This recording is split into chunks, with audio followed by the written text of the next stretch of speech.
सर्वांना नमस्कार. Exclusive study आपल्या सर्वांचे स्वागत आहे.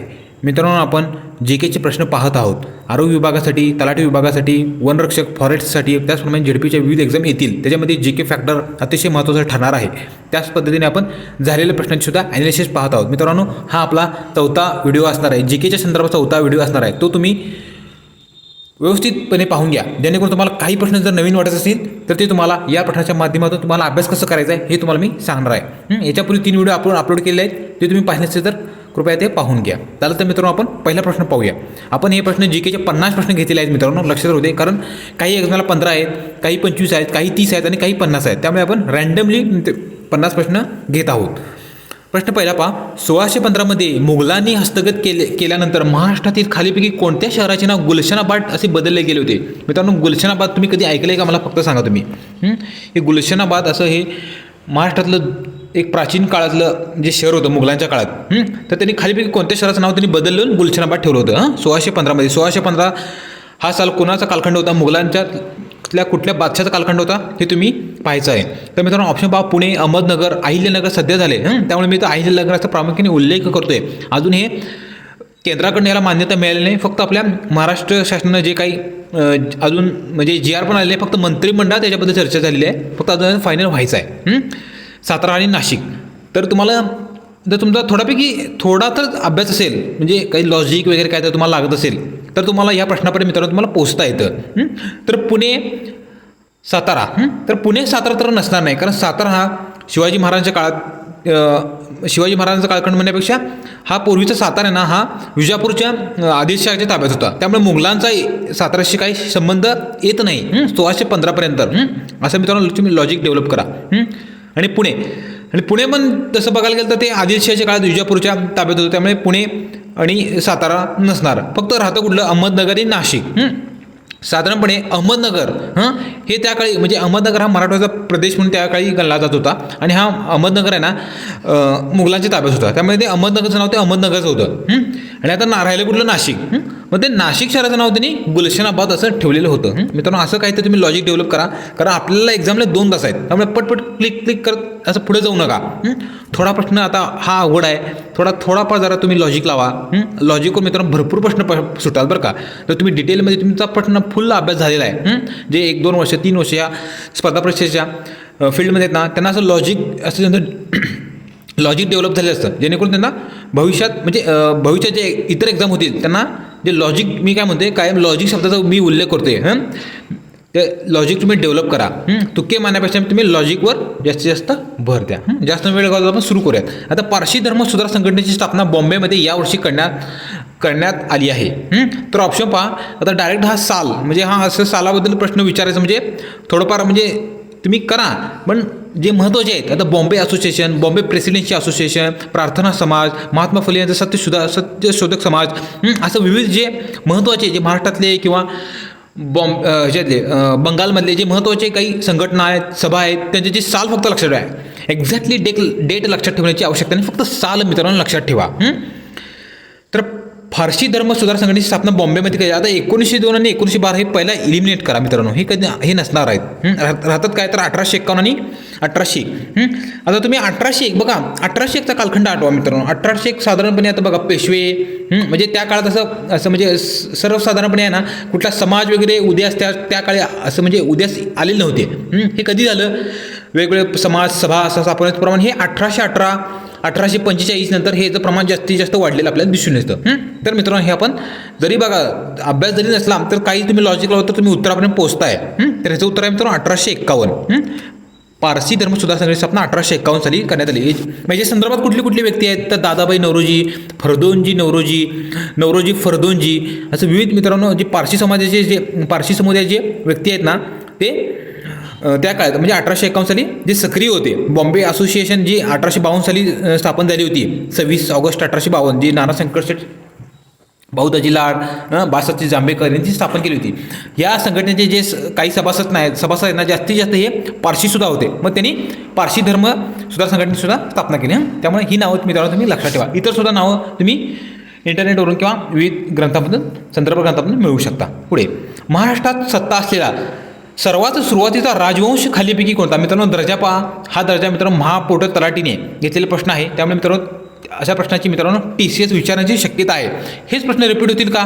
तर अजिबात रिपीट नाही होणार किंवा होतील सुद्धा. पण आपल्याला आपलं काम काय आहे तर मोस्टली PYQ जास्तीत जास्त करणे. 2019 पूर्वी फक्त महाराष्ट्रातल्या संदर्भात सुद्धा नाही, तुम्ही रेल्वेचे करा, NTPCचे करा, staff selection SSC GD CHSL CGL यांची सुद्धा तुम्ही GK संदर्भात जास्तीत जास्त अभ्यास करा. महाराष्ट्रात सत्ता असलेला सर्वात सुरुवातीचा राजवंश खालीपैकी कोणता होता? चोल राजवंश, पल्लव, सातवाहन आणि राष्ट्रकूट.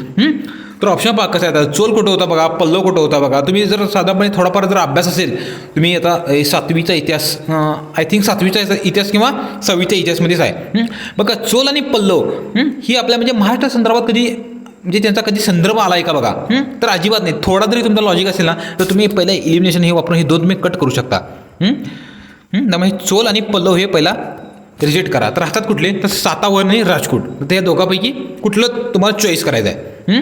आता तर महाराष्ट्रात सत्ता आलेला सर्वात सुरुवातीचा राजवंश हा सातवाहन होता. सातवाहन नंतर मग राष्ट्रकूट आले, यादव आले, देवगिरीचे यादव आले, सर्वात शेवटी यादव आले, देवगिरीचे यादव. मग यादवानंतर मग ते अल्लाउद्दीन खिलजी घराणे आले, मग असं पुढे मध्ये बहमनी आले, बहमनीनंतर मग मुघल आले. असं मित्रांनो तो क्रम लागत राहतो. मग पहिला सर्वप्रथम सातवाहनचा उल्लेख आहे. पुढचा प्रश्न बघा, भारत आणि पाकिस्तान या सीमारेषेद्वारे विलग झाले आहेत. बघा भारत आणि पाकिस्तान या सीमारेषे, आता बघा आपण आधुनिक भारताच्या इतिहासाकडे वळतोय. पहिला मी 2-3 प्रश्न कशाच्या संदर्भात घेतले? प्राचीन संदर्भात घेतले. इतिहासाचे मित्रांनो 5 प्रश्न येणार आहेत. ज्या ठिकाणी 25 मार्काला प्रश्न आहेत त्यामध्ये इतिहास 5 मार्काला येईल, आणि ज्या ठिकाणी 50 मार्काला आहे. आता 50 मार्काला GK कशा संदर्भात आहेत बघा, ते ह्याच्या संदर्भात आहे. उत्पादन शुल्कमध्ये जे चपराशीचे पोस्ट आहे त्याच्यामध्ये 50 मार्काला GK आहे. त्यामुळे त्यांनी डेफिनेटली 7 ते 8 प्रश्न इतिहासा संदर्भात येतील. पण आपल्या तलाठी झेडपीला कमीत कमी 4 ते जास्तीत जास्त 5 इतिहास समजा का. त्यापैकी 2 प्रश्न डेफिनेटली मित्रांनो प्राचीन इतिहासावर असणार म्हणजे असणार आहेत. आणि त्यातला एक असणार आहे कुठला? तर एक मुघल किंवा आपल्या शिवाजी महाराजांचा कालखंड, आणि एक प्रश्न कशा असतील तर मुघलांच्या अगोदरचा कालखंड, म्हणजे जेणेकरून आता सातवाहन, राष्ट्रकूट या संदर्भात तो असेल. आणि बाकीचे 3 किंवा 2 प्रश्न एक आधुनिक भारताचा इतिहास आणि एक महाराष्ट्राचा इतिहास. मित्रांनो असं तुम्ही प्रश्नाचे एक प्रश्न असं तुम्ही मिळवत जावा. म्हणजे कसा अभ्यास करायचा हे तुम्हाला मी जसं जसं प्रश्न येतील तसं मी तुम्हाला सांगत जाणार आहे. पुढे, भारत आणि पाकिस्तान या सीमा कोणत्या रेषेद्वारे विलग झाल्या आहेत? मॅकमोहन रेषा, रॅडक्लिफ रेषा, ड्युरँड रेषा आणि वेलिंग्टनचा मित्रांनो आपल्याशी काही संबंध नाही आहे, त्यामुळे वेलिंग्टन तुम्ही इलिमिनेट करू शकता. आता राहतात कुठल्या? मॅकमोहन रेषा, रॅडक्लिफ लाईन, इथे रॅडक्लिफ पाहिजे होतं, आणि ड्युरँड रेषा. तर बघा याचं उत्तर काय आहे तर रॅडक्लिफ. मॅकमोहन कशा संदर्भात आहे? भारत आणि चीन या संदर्भात मॅकमोहन ही सीमारेषा आहे. पुढे, ड्युरँड रेषा कशा आहे? तर ड्युरँड पण आहे भारत आणि अफगाण संदर्भात ड्युरँड रेषा आहे. पुढे अजून पण आहेत बरं का वेगवेगळ्या. आता ते भारता संदर्भात नाही आहेत, पण ते भारत सोडून की जसे की दक्षिण आफ्रिका आणि उत्तर कोरिया यांच्या दरम्यान कुठल्या आहेत? 24 पॅरल लाईन, 18 पॅरल लाईन, असे विविध प्रकारच्या लाईन आहेत. त्यासुद्धा तुम्ही करून ठेवा. येऊ शकेल प्रश्न, कारण ते चर्चेत असतात ना कायम. दक्षिण कोरिया, उत्तर कोरिया, परत चीन आणि जपान हे कायम चर्चेत असतात. त्यामुळे तो एक्झामने विचारताना असं काहीतरी तो विचारू शकेल प्रश्न. आता पुढचा प्रश्न पहा, 1668 मध्ये ईस्ट इंडिया कंपनीने कोणत्या राजाकडून बॉम्बे भाडेपट्टीवर घेतले आहे? तर चार्ल्स दुसरा, एडवर्ड पाचवा, जॉर्ज पहिला आणि विल्यम दुसरा. तर कोण असणार आहे त्यावेळी? तर ऑप्शन क्रमांक 1 चार्ल्स दुसराकडून ह्या ईस्ट इंडिया कंपनीने चार्ल्स दुसऱ्याकडून बॉम्बे भाडेपट्टीवर घेतले आहे. मग बॉम्बे पहिलं चार्ल्स दुसरा यांच्याकडनं होतं, तर बॉम्बे सर्वप्रथम हे पोर्तुगीजांच्या ताब्यात होतं. मग पोर्तुगीजांनी काय केलं तर पोर्तुगीजच्या राजाची कन्या हिचा विवाह इंग्लंडच्या एका राजाबरोबर, चार्ल्स पहिला ह्याच्याबरोबर लावून दिलं. म्हणून त्यांनी भेट आंदन म्हणून ह्या पोर्तुगीज कंपनीने किंवा पोर्तुगीजच्या राजाने हे मुंबई बेट आहे ना, मुंबई बेट म्हणतोय बरं काही, कारण त्याला बॉम्बे असा प्रदेश नव्हता, त्या मुंबई किंवा बॉम्बे असं त्याचं नाव होतं. तो प्रदेश आपल्या ह्या चार्ल्स दुसऱ्याला दिला. मग चार्ल्स दुसऱ्यानं भाडेपट्टीवर या ईस्ट इंडिया कंपनीला देऊन टाकला, असा त्याचा क्रम. पुढे, सत्यशोधक समाजाची स्थापना महाराष्ट्रात 1873 रोजी यांनी केली होती. बघा मित्रांनो, मी जे सांगतोय त्याच्यावर बघा, मी असे प्रश्न घेतले की जसं ते रिलेव्हंट लागला पाहिजे. आता मगाशी काय होतं तर तुम्हाला साल विचारलं होतं, त्या समाजाची स्थापना आणि त्याचं साल विचारलं होतं. आता इथं काय दिलं बघा, त्या समाजाची स्थापना पण दिलं, साल पण दिलं, आणि या समाजाचे संस्थापक पण दिलेले आहेत. बघा मित्रांनो, एक्झामिनर कसं विचारेल हे म्हणजे काही सांगू शकत नाही. तुम्ही फक्त प्रश्नाची तयार राहायला पाहिजे. नुसतं तुम्ही प्रश्नाच्या ऑप्शनशी खेळलं पाहिजे. ऑप्शनशी तुम्ही ज्यावेळेला खेळशीला ना तुम्हाला कोणीसुद्धा रोखू शकत नाही. पुढे धोंडो केशव कर्वे, सिंधुताई सपकाळ, ज्योतिबा फुले आणि लोकमान्य टिळक. बघा सिंधुताई सपकाळ आणि 1873चा काही संबंध आहे बघा. म्हणजे एक्झामिनर बघा कसंही म्हणजे काही कन्फ्यूज करायला सिंधुताई सपकाळ काय त्यावेळेस चर्चेत असणारी व्यक्तित्व अशा ऑप्शनमध्ये टाकतो. मग 1873 बाबा नाही 1873 तर धोंडो केशव कर्वे यांचा जन्म झाला होता, पण त्यांचा जन्म किती 1856 साली झाला. मग 56 नंतर आता मग किती फरक आहे बघा. त्यामुळे हे 15व्या 20व्या वर्षी असं काही नाही संस्था वगैरे काय स्थापन करणार नाहीत, त्यामुळे तुम्ही ते कट करा. लोकमान्य टिळक नाही ह्यांच्याच वयाचे ते 10-15 वर्ष झाली असतील त्यांना. 1856 आहे ना त्यांचा जन्म. पण हातात कुठले ज्योतिबा फुले तर सत्यशोधक समाज म्हणले की ज्योतिबा फुले. आणि ज्योतिबा फुले यांच्या सत्यशोधक समाजाला यावर्षी 150 वर्ष मित्रांनो कंप्लीट होत आहे. त्यामुळे यांच्याबद्दल जेवढी माहिती तुम्ही मिळवशीला तेवढी कमी आहे. मी काय म्हणते यांच्याबद्दल जेवढी माहिती मिळवशीला तुम्ही तेवढी कमी आहे, कारण इन डिटेल मित्रांनो प्रश्न विचारतील. कसं तर सत्यशोधक समाजाची स्थापना कोण केली आता हे माहीत आहे. तर या समाजाचे कार्यवाह कोण होते, नारायण कडलक. सचिव कोण होते, तर या सत्यशोधक समाजाची आठवड्याची प्रार्थना कुणाच्या घरी घेतली जात होती, डॉक्टर शिवाप्पा यांच्या घरी. कधी घेत होती तर सोमवारी घेत होती. असं विविध मित्र. आता या सत्यशोधक समाजाला छापखाना कोणी दिला तर मुंबईचे व्यंकू काळेवार आणि जया कार्डिलिंगू हे असे होते. कृष्णराव भालेकर संदर्भ आहेत, तानुबाई बिर्जे आहेत, मुक्ता साळवे आहेत, लहुजी वस्ताद साळवे आहेत. असं मित्रांनो विविध या सत्यशोधक समाजाची जे विविध समाजसुधारक आहेत त्यांच्याशी रिलेटेड प्रश्न फिरू शकतो. आता तुम्ही सर्व अँगलने तुम्ही विचार करा. पुढे टिपूचा अंतिम पराभव कोणाच्या हस्ते झाला, Lord Wellesley, Lord Cornwallis, Lord Dalhousie आणि जॉन शोराले. तर कोण केला या तर लॉर्ड वेलेस्ली यांनी टिपू सुलतानचा पराभव मित्रांनो केलेला आहे. टिपू आणि श्रीरंगपट्टण युद्धात टिपू मारला गेला होता. हे पण तुम्ही लक्षात ठेवा. श्रीरंगपट्टणची लढाई जी आत्ताच्या म्हैसूरमध्ये त्या काळच्या म्हैसूर स्टेटमध्ये सध्याच्या कर्नाटकमध्ये येते श्रीरंगपट्टण. लक्षात राहू तुमच्या. लॉर्ड वेलेस्ली टिपूचा अंतिम पराभव. आता बघा कधी झाला याचं विचारेल तर कधी झाला टिपूचा पराभव, साधारणपणे 1801 किंवा 1801लाच झाला आहे. टिपू 1801च्या युद्धात मारला गेला. पुढे कोणत्या वर्षी पोर्तुगीजांनी मुंबईवर कब्जा केला, 1514, 1524, 1514 आणि 1544. थोडाफार डिफिकल्टी लेवलचा प्रश्न जातो हा. तर याचं उत्तर काय मी डायरेक्ट सांगतो, तर 1534 रोजी पोर्तुगीजांनी मुंबईवर कब्जा केला. 1534 रोजी. पुढे तुमचा प्रश्न पहा. 20व्या शतकाच्या सुरुवातीस सावरकर बंधूंनी कोणत्या गुप्त क्रांतिकारी संघटनेची सुरुवात केली. आता 20वें शतक म्हणजे कुठलं बघा.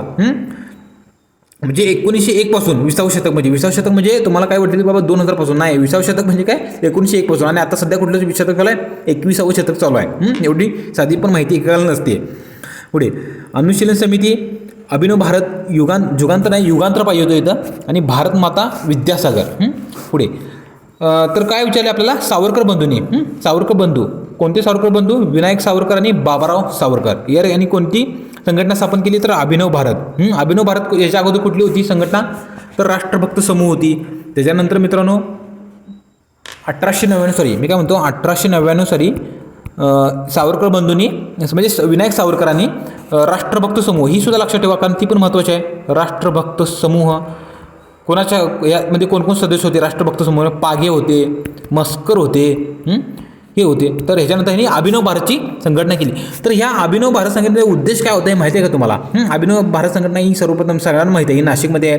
हे बाबाराव सावरकर होते, त्याचे विनायक दामोदर सावरकर होते. तर हे अभिनव भारतचा उद्देश काय होता माहिती आहे का, जे सरकारी खात्यात त्या काही जे सरकारी खात्यात जे आपले भारतीय कामाला आहेत, नोकरीच आहेत, त्यांच्याकडूनची काही इंग्रजांची काही गुप्त माहिती मिळवणे, गुप्त माहिती मिळवण्याचं कार्य आहे ना, हे अभिनव भारत संघटनेचं चालायचं. जेणेकरून आता इंग्रज बघा त्या काळात आहे ना जॅक्सननं वगैरे आहे ना नाशिकमध्ये अत्याचार वगैरे भर केले होते. मग असं काही ते म्हणजे ते इंग्रज लोक मोठे ना म्हणजे भारतीयांना ते सामील करून घेत नव्हते. मग काही आपले भारतीय त्यामध्ये लिपिक वगैरे, आता त्या काळात बघा जास्तीत जास्त लोक लिपिकच झाले, कारण इंग्रजांना तेच पाहिजे होतं. कारण इंग्रज डायरेक्ट आपल्या भारतीयांच्याबरोबर संवाद साधू शकत नव्हते, म्हणून त्यांना काय करायचं होतं, सर्वप्रथम त्यांनी लिपिक निर्माण केले फक्त ट्रान्सलेटसाठी. मग काय करायचे आपले लिपिक लोक, मग त्यांच्यात काय चाललेलं आहे, कोण तार खात्यात असेल, कोण इंजिनियर खात्यात असं तार खात्यात कसं आता तार आली, मग त्या तारेचं ट्रान्सलेट करायचं आणि ते आपल्या काही जे काही गुप्त कार्य करणाऱ्या संघटना आहेत त्यांना पुरवायचं. असं हे अभिनव भारतचं महान कार्य होतं त्या काळात. हे तुमच्या लक्षात होते. अनुशीलन समिती कुठं होतं तर अनुशीलन समिती बंगालमध्ये होती. बारेंद्र कुमार घोष, भूपेंद्र दत्त या लोकांनी अनुशीलन समिती 1901च्या आसपास पी मित्रा 1901 साली बंगालमध्ये स्थापन केली होती. युगांतर पण काय, युगांतर पण ही अनुशीलन समिती संदर्भातच आहे. आणि भारतमाता विद्यासागर याच्याबद्दल जास्त काय मला माहिती मिळू शकली नाही. तुम्हाला माहिती असेल तर तुम्ही मला मिळवा. तुम्हाला जास्त माहिती मिळेल असेल तुम्ही मला सुद्धा द्या. तुम्ही मला कसं देणार तर कमेंट बॉक्समध्ये सांगायचं आहे. भारतमाता विद्यासागर ही कशा संदर्भात आहे हिच्याबद्दल मला जास्त माहिती मिळालेली नाही आहे. ऑथेंटिक माहिती चालू आहे, सर्चिंग करायचं, मिळाली की तुम्हाला मी देईनच. पुढे खालीलपैकी कोणाला आधुनिक भारताचे जनक म्हणून म्हटले जाते. बंकिमचंद्र चटर्जी, रवींद्रनाथ टागोर, राजा राममोहन रॉय आणि ईश्वरचंद्र विद्यासागर. तर बघा ही सर्व ऑप्शन सगळे सिमिलर दिसतात. ठीक आहे, म्हणजे सर्व ऑप्शन सगळ्या सिमिलर दिसतात. आता बंकिमचंद्र चटर्जी, अरे होय, बंकिमचंद्र चटर्जीचं वंदे मातरम यांनी दिलेलं आहे संन्याशांच्या बंडातून. संन्याशाच्या बंडाचं वर्णन त्यांनी आपल्या त्याच्यातूनच वंदे मातरम हे गीत त्यांनी हे केलं आहे. रवींद्रनाथ टागोर जनगण म्हणून लिहिले. राजा राममोहन राय हे सुद्धा आहेत. ईश्वरचंद्र विद्यासागर हे सुद्धा आहेत. मग तुम्हाला कन्फ्यूज होईल. पण काय म्हणले बघा, आधुनिक भारत कधी चालू होतो रे? ज्या वेळेला 1818 नंतर पेशवाई नष्ट झाली. मी काय म्हणतोय, 1818 नंतर पेशवाई नष्ट झाली, इंग्रजांचं शासन आलं संपूर्ण भारतमध्ये. म्हणजे संपूर्ण थोडाफार भाग शिल्लक राहिलेला, पंजाब वगैरे, काही अवध, अजून आग्रा वगैरे, म्हणजे तो बऱ्यापैकी म्हणजे 90% भारत सामील झालेला आपल्यात. राहायला कुठला मग त्यानं मग 1818 नंतर मग सर्वप्रथम आपले राजा राममोहन राय बंगालच्या संदर्भात आहे ते. ब्राह्मो समाज, आत्मीय सभा, बंगाल युनिटोरियन असोसिएशन बहुत त्यांनी कार्य केलेलं आहे. पण आधुनिक भारत त्या काळानंतर आधुनिक भारताची सुरुवात झाली ना 1818 नंतर. मग त्या संदर्भात ह्या व्यक्ती आहेत का बघा, रवींद्रनाथ टागोर यांच्या अगोदर सुद्धा राजा राममोहन रॉय आहेत. त्या मित्रांनो आपण राजा राममोहन रॉय यांच्या संदर्भात जायचं आहे. आता इथं राजा राममोहन रॉय ऑप्शन नसता. मी काय म्हणते, राजा राममोहन रॉय ऑप्शन नसता. आणि याच्याऐवजी मी काय म्हणते, याच्याऐवजी जगन्नाथ शंकरशेठ जरी ऑप्शन असता तर ते मित्रांनो उत्तर करेक्ट राहिलं असतं. मी काय म्हणते, राजा राममोहन रायऐवजी जगन्नाथ शंकरशेठ असतात तर ते सुद्धा ऑप्शन करेक्ट राहिलं असतं. कारण 1801 नंतर किंवा 1822 नंतर जसं एल्फिस्टन आले, एल्फिस्टनच्या बरोबर यांनी जगन्नाथ शंकरशेठ यांनी कार्य केलं होतं. त्यामुळे ते सुद्धा उत्तर बरोबर राहिलं. दोन्ही एकदम देणार नाही, दोन्ही एकदम दिलं तर प्रश्न रद्द होईल. पुढे चला मित्रांनो, आपण इतिहासचे प्रश्न पाहिले बघा. आपण कसे रँडमली प्रश्न घेतले बघा, प्राचीन संदर्भात घेतले, आधुनिक घेतले, महाराष्ट्र संदर्भात घेतले. मित्रांनो असे प्रश्न मित्रांनो आपण तयार करतोय म्हणजे कसं, जे झालेले प्रश्न आहेत की असं रँडमली आणतोय. काही मित्रांनो वाचत बसू नका. म्हणजे तुम्ही व्हिडिओ बघता इतरांचे बघा, चांगली गोष्ट आहे, पण तुम्हाला त्यातनं काय फायदा मिळतोय का बघा. धरले प्रश्न की वाचून दाखव हे असा प्रकार आपण करत नसतो. ते पण काही त्यांना असं सांगायला लागतं. पुढे जगामधील सर्वात मोठा रेल्वे कोच निर्माता बनलेला राज्यामधील संपूर्ण कोच कारखाना आहे. बघा जगामधला सर्वात मोठा कोच निर्मिती कारखाना बघा कुठं आहे, चेन्नई, मुंबई, पुणे आणि नागपूर. तर कुठं आहे रे तो? तर ते कुठं आहे तर ते चेन्नईमध्ये आहे. कोच निर्मिती फॅक्टरी, इंटिग्रेटेड कोच फॅक्टरी ही चेन्नईमध्ये आहे. आपल्या लातूरमध्ये पण आहे बरं का, लातूरमध्ये पण कोच फॅक्टरी आहे, लक्षात राहू दे तुमच्या. महाराष्ट्रात कुठं आहे म्हणले की लातूरमध्ये आहे. खालीलपैकी कोणत्या ग्रहाभोवती सुंदर वलय आहे? बघा नुसतं टाकलं असतं तर कडी आहे कळलं असतं लगेच तुम्हाला, पण वलय टाकलं त्यानं. किती स्मार्ट आहे तो आपल्यापेक्षा. पण तुम्ही कसं त्याच्यापेक्षा स्मार्ट आहे. तुम्ही स्मार्ट म्हणजे कसं, तुम्ही मॉडरेट आहे. स्मार्ट म्हणण्यापेक्षा मॉडरेट मित्रांनो अभ्यास करताय तुम्ही. पुढे शनी, बुध, शुक्र आणि मंगळ गुरु टाकला असतं सगळ्यांनाच कळलं असतं हो. पण शनीला पण कडी आहेत, सुंदर वलय आहे. हे बऱ्याच जणांना माहिती आहे नाही काय मला माहीत नाही, पण मी सांगतो शनीला सुद्धा सुंदर वलय आहे. सुंदर वलय म्हणजेच काय, कडी आहे. बघा गुरु टाकला असतं अख्ख्या महाराष्ट्राला उत्तर कळलं असतं. पण शनी किंवा हे वलय काय तुम्ही कन्फ्यूज झाला असतं इथं, कुठं तर तुक्का लावायचं म्हणून काहीतरी शुक्र मंगळ काहीतरी लावून आला असता, तर उत्तर लक्षात होते शनी आहे. पुढे कान्हा राष्ट्रीय उद्यान हे भारतामधील खालीपैकी कोणत्या राज्यामध्ये स्थित आहे? कान्हा ऑप्शन पहा, उत्तर प्रदेश, मध्य प्रदेश, राजस्थान आणि आसाम. आता बघा राष्ट्रीय उद्यान महाराष्ट्रात म्हणायचे पूर्ण भारतमध्ये 100च्या वर 104 आहेत वाटतं काहीतरी. इंटरनेटवर तुम्ही लेटेस्ट बघा, 104 राष्ट्रीय उद्यान आहेत. इन डिटेल मित्रांनो तुम्ही बऱ्यापैकी म्हणजे ते एक सारखं वाचा. आता पाठांतर करा, काय सांगा पाठांतर असं काय होत नसतं रे. काय म्हणून पाठ करणार आहे तुम्ही, पण काय ते स्वतःच हिंट करा आणि ते बनवून टाका. आता महाराष्ट्रात हे पाठ कायच काय लक्षात, म्हणजे महाराष्ट्रातली जी आपली महत्त्वाची जी राष्ट्रीय उद्यान आहेत ती काय तुम्हाला म्हणजे लक्षात राहणारच, कारण महाराष्ट्र संदर्भात आहेत. पण महाराष्ट्र सोडून जर इतर आले गुजरात, राजस्थान वगैरे, ते माहीत असायला पाहिजे तुम्ही, ते तुम्हाला सर्वांना माहीत असलं पाहिजे. तर बघा हे कुठं आहे, कान्हा आहे मित्रांनो मध्य प्रदेशमध्ये. मध्य प्रदेशमध्ये सुद्धा भरपूर आहेत बरं का. शिवनी आहे, बांधवगड आहे, आता हे कान्हा आहे. इतर पण आहेत, ती काय मला आता जास्त माहीत नाहीत. ते जसं येईल तसं मी सांगणार. उत्तर प्रदेशमध्ये पण भरपूर आहेत. काही जण वाटेल उत्तर प्रदेशमध्ये नाही, उत्तर प्रदेशमध्ये काही नाही असं काय असं तुम्हाला वाटून घ्या. उत्तर प्रदेशमध्ये सर्वात जास्त काय माहिती आहे का, पाणथळ क्षेत्र सर्वाधिक उत्तर प्रदेशमध्ये आहेत. त्याची बदलू शकते बरं का. आता आपण हा व्हिडिओ बनवतोय त्यावेळेला सर्वात जास्त पाणथळ प्रदेश म्हणते मी, ही तमिळनाडू, गुजरात, उत्तर प्रदेशमध्ये आहे. क्षेत्र म्हणतोय आणि सर्वाधिक पाणथळ असलेलं क्षेत्रफळ असणारी सर्वात जास्त ठिकाणं ती पश्चिम बंगालमध्ये आहे. ही डेटा बदलू शकतो, हा डेटा बदलू शकतो पाणथळ संदर्भात, जो तुम्ही करंट अफेअरनुसार अपडेट राहिलं पाहिजे. राजस्थानमध्ये पण आहेत. तुम्हाला काय वाटतं, राजस्थानमध्ये मरुस्थळ राजस्थानमध्ये आहे, रणथंबोर आहे, सरिस्का आहे, ही पण लक्षात आहे. आसाममध्ये काय, जोरहाट आहे, काझीरंगा आहे तर सर्वांनाच माहिती आहे. जोरहाट आहे बघा आसाममध्ये. एक शिंगी गेंड्या संदर्भात येते काझीरंगामध्ये. असं विविध आहे. त्याच्याबद्दल एक व्हिडिओ बनवतो बरं का मी. राष्ट्रीय उद्याने, जैवविविधता असलेली क्षेत्रे आणि महाराष्ट्रासंदर्भात जी महत्त्वाची जी अभयारण्य आहेत इन डिटेल माहिती, म्हणजे ते कधी स्थापन झालं, कुठल्या प्राणी संदर्भात आहे, त्यातनं कुठली नदी वाहते, कुठल्या जिल्ह्यात आहे आणि कधी स्थापना झाली, उत्तरचा क्रमांक लावा. त्यानंतर असं पण देतं पूर्व पश्चिम लावा, उत्तर दक्षिण लावा, असं काही देतील मित्रांनो. ते महाराष्ट्रासंदर्भात आपण इन डिटेल घेऊ आणि राज्यासंदर्भात भारतासंदर्भात जे असतील ते आपण एक एक असं सांगू. मित्रांनो, हे राष्ट्रीय उद्यान कुठल्याही एक्झामला एका दुसरा तर प्रश्न मिळेल, एक मिळेल, दोन नाही येणार, एक प्रश्न मिळेल तुम्हाला. पुढे, वाऱ्याच्या हालचालीचे मुख्य कारण म्हणजे काय, पृथ्वीचे कमी जास्त प्रमाणात तापणे, उच्च दाब, अस्मान थंड होणे आणि कमी तापमान. वाऱ्याच्या हालचालीचे मुख्य कारण म्हणजे काय, तर ते पृथ्वीचे कमी जास्त प्रमाणात तापणे म्हणजे वाऱ्याचे हालचाल होय. भारताच्या खालीपैकी कोणत्या भागामध्ये चहा आणि कॉफी ते दोन्हीचे उत्पादन केले जाते. चहा कॉफी विचारलं बघा. काही जणांचा फेमस अभ्यास करून जर कंटाळा असेल, चहा आणि कॉफी किंग म्हणायचं त्यांना. 5 वाजले चहा प्यायला गेले की अर्धा पाऊण तास तिथंच गप्पा मारत बसा, असा प्रकार आहे. त्या मित्रांनो, चहा प्यायला जाताना कमीत कमी 1-2 ग्रुप करून जाऊ नका बरं का. नाहीतर चहा प्यायचं म्हणजे आपला अभ्यास राहिला आणि आपण ते चहाच्या ऐवजी कशा जास्त इंटरेस्ट घेतो माहिती आहे, पॉलिटिक्स. भारताचं पॉलिटिक्स आणि महाराष्ट्राचं पॉलिटिक्स हे चहा पिण्याचा एक मुख्य उद्देश आहे. तसं काय करू नका.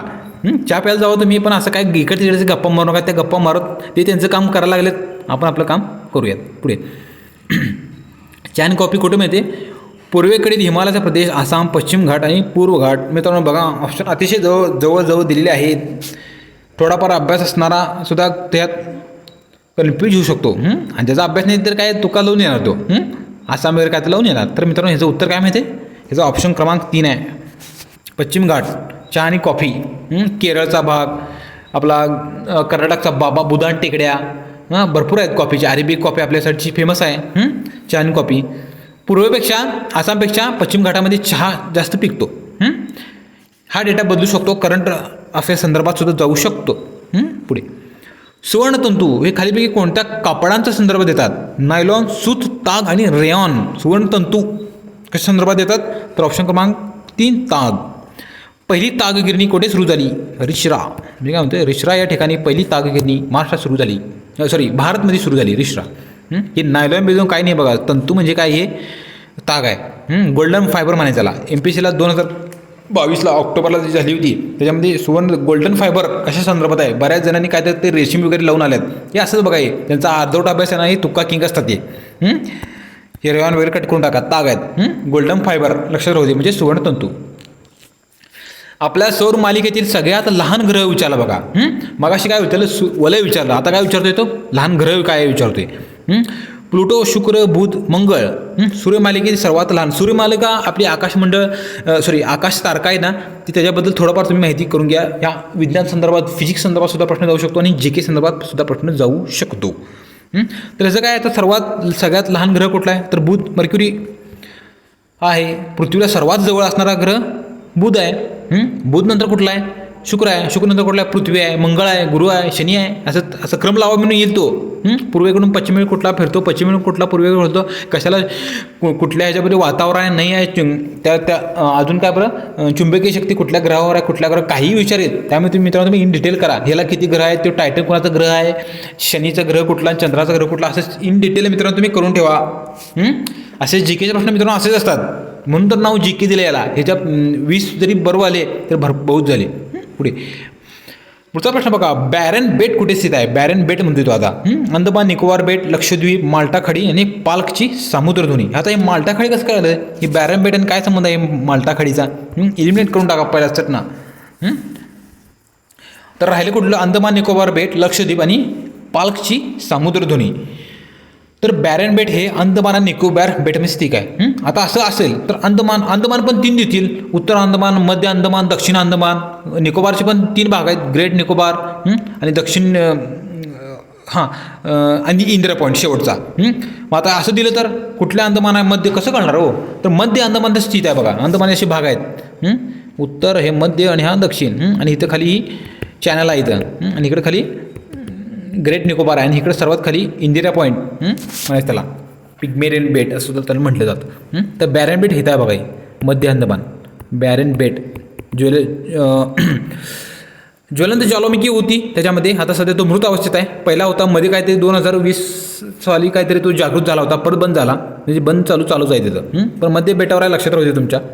लक्षात वगैरे काय येत नसतं तर लक्षात होते. बॅरन बेट कुठे आहे? तर अंदमान निकोबार बेट. पुढे थेयाम हा प्रसिद्ध विधी संबंधीचा नृत्य प्रकार खालीपैकी कोणत्या राज्यातील आहे का? थेयाम काय बघा, मी सुद्धा ऐकलं नाही थेयाम बेयम कुठं आहे.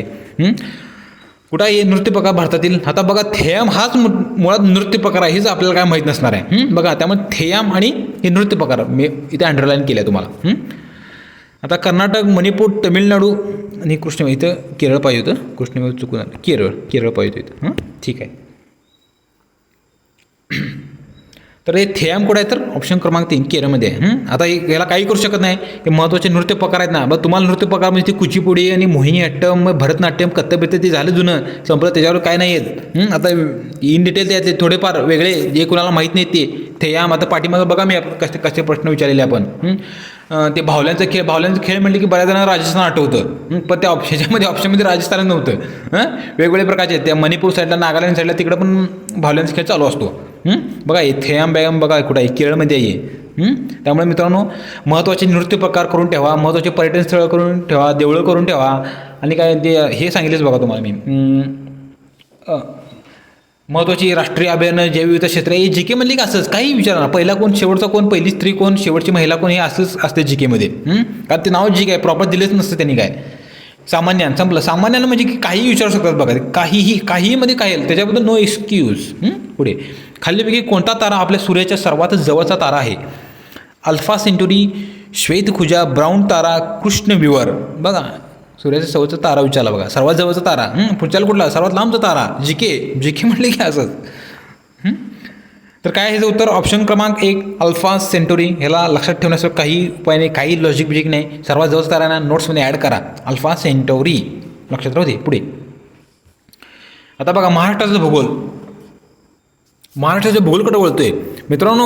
ह्याच्यापूर्वी आपण इतिहास वगैरेच पाहिलं बघा. व्हिडिओ कसा वाटतो लाईक तर करा, साधं लाईक करा, शेअर करा, सबस्क्राईब करा. तुम्ही प्रथमच पाहायचं आपलं चॅनल जरूर सबस्क्राईब करा. आपल्याकडे डिजिटल बोर्ड नाही आहे, पण आपण प्रश्न क्वालिटी घेतोय. डिजिटल बोर्डवर जास्त चर्चा काय असते बघा, हे काय म्हणला आणि तो काय म्हणला, ह्याच्यावर चर्चा 15 मिनिटं तुमचा वेळ घालवतात. पण इथं असला काय प्रकार नाही. त्यामुळे डायरेक्ट प्रश्न समोर पटपट पुढे जायचं बघत ऐकत.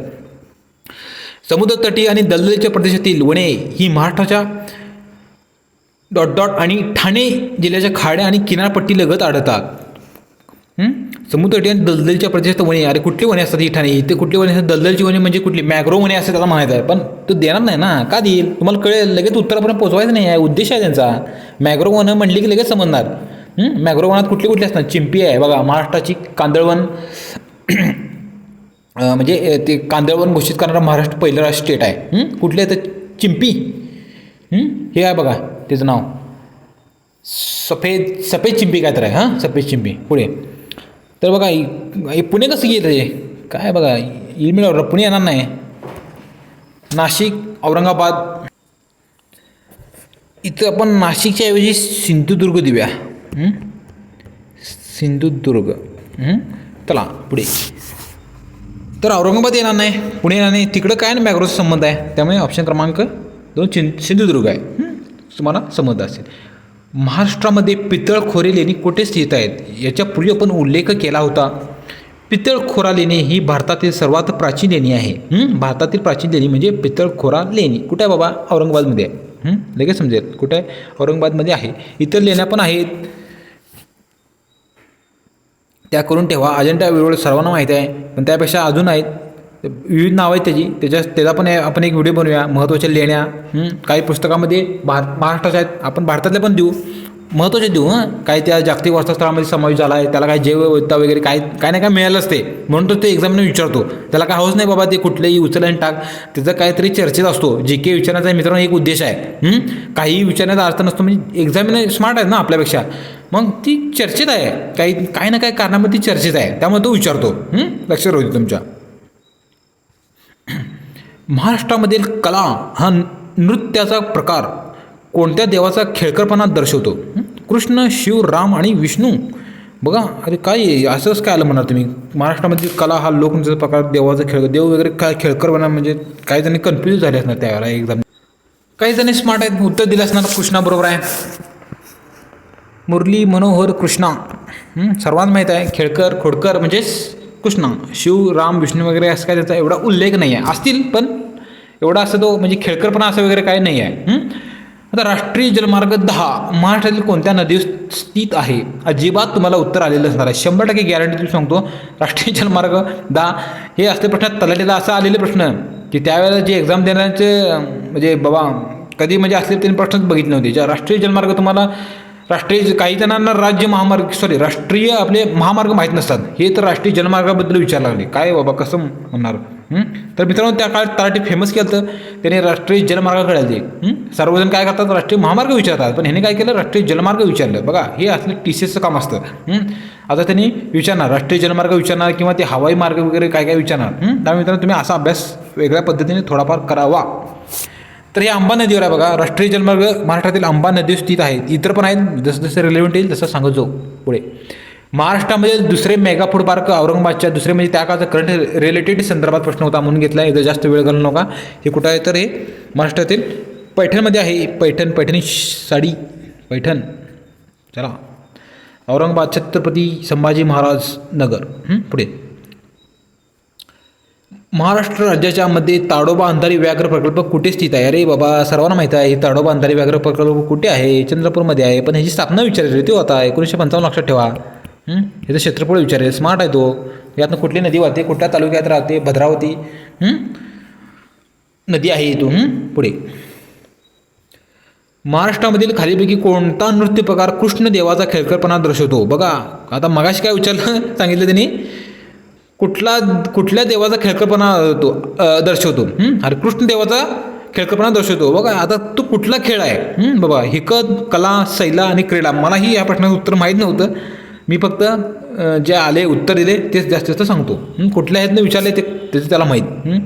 कला कला आहे याचं उत्तर. कला. जास्त वेळ घालता चालू. अलिबाग समुद्रकिनारा महाराष्ट्राच्या खालीपैकी कोणत्या जिल्ह्यामध्ये स्थित आहे? अलिबाग कुठं आहे बाबा? रायगडमध्ये आहे, सिंधुदुर्गमध्ये पण आहे, रत्नागिरी आहे. कुठलं आहे? भोगवे, गंधारपल्ली बहुत आहेत. हे आपण जसं येईल तसं सांगतो पुढे. महाराष्ट्रामध्ये दक्षिण कोकण किनारपट्टीची मृदा कशी आहे? जांभी, गाळाची, लाल, काळी. काही महाभाग गाळाची करून येतील. अरे बाबा का? तर तिथे समुद्र आहे म्हणे. विविध नद्या तिथे गाळ आणून टाकतात, कारण ते पश्चिम घाटाच्या उतारावरून राहतात ना, म्हणून इथं गाळ येईल. अरे बाबा जांभी असणार ना तिथं. महाराष्ट्रामध्ये दक्षिण कोकणात जांभी आहे. गाळाची वगैरे कुठे आहे? तर गाळाची वगैरे पूर्व महाराष्ट्रात. कुठल्या साईडला? गोदावरी, तापी, जे पूर्वेकडच्या जे नद्या होतात तिथे गाळाची मुद्दा जास्तीत जास्त थांबते. काळी आणि गाळाची आणि काळी. काळी सर्वात जास्त कुठे आहे? तर कृष्णा साईडला आहे, आपल्या कृष्णा नदी साईडला, म्हणजे पूर्व महाराष्ट्रात मराठवाडा, सांगली, कोल्हापूर. पुढे मुंबईमध्ये दरवर्षी आयोजित केला जाणारा बाणगंगा महोत्सव कोणत्या देवाला संगीतमय श्रद्धांजली दिला जातो? ऑप्शन पहा, शिव, विष्णू, राम, गणेश. काय माहीत असेल तर तुम्ही कमेंट बॉक्समध्ये पण देऊ शकता. माझं काय समजा चुकत असं किंवा वेगळं काहीतरी सांगण्याच्या ओघात ते बोललं जायचं असेल तर तुम्ही मला ते सांगा. मग ह्याचं उत्तर हे आहे, हे असायला पाहिजे, असं सांगू शकता. पुढे तुमचं सर्वांचं स्वागत असेल. तर बाणगंगा महोत्सवाद्वारे कोणत्या देवाला संगीतमय श्रद्धांजली दिली जाते? तर राम आहे उत्तर. राम. लक्षात राहू दे तुमच्या. आता ग्राम प्रशासन संदर्भात प्रश्न घेतलेले आहेत. खालीलपैकी कोणत्या राज्यात पंचायत राज अस्तित्वात नाही? बिहार, नागालँड, आसाम आणि त्रिपुरा. तर कुठं आहे ते, कुठे अस्तित्वात नाही? तर नागालँड आहे. नागालँडमध्ये पंचायत राज पद्धती अस्तित्वात नाही. का अस्तित्वात नाही? बऱ्यापैकी आदिवासी भाग आहे. तिथं आदिवासी राष्ट्रपतीला कायद्याद्वारे मी काय म्हणते राष्ट्रपतीला कायद्याद्वारे तिथे वेगळी पद्धती अस्तित्वात करण्याचा अधिकार आहे नागालँडमध्ये. लक्षात राहू दे तुमच्या.